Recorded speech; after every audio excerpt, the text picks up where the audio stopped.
Oi pessoal, hoje vamos fazer um onigiri tão apimentado que vai te fazer pedir bis. E talvez um bombeiro. Em primeiro lugar, pegue a pimenta mais brava da sua geladeira. Pode ser dedo de moça, malagueto, o que você tiver de mais ardido na geladeira. Colocar tudo aqui dentro do nosso bowl de inox, porque se for de plástico vai derreter. Uma colher de chá de sriracha, essa pimenta chinesa, é uma pimenta que todo mundo ama ou teme.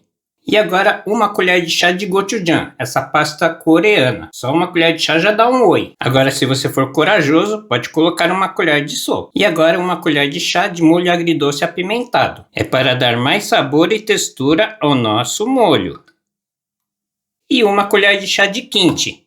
Isso não pode faltar. Uma colher de chá de gergelim preto e uma colher de chá de gergelim branco. E agora misturar bem esse nosso molho. Só não misture muito rápido, senão vai pegar fogo. E olhem só que cor linda. Nosso arroz cozido japonês. Misturar até o branco do arroz desaparecer. E agora colocar tudo no nosso molde de onigiri, porque na mão não vai dar. Somente com luva. Pronto. Agora é só tampar. E uma leve pressão.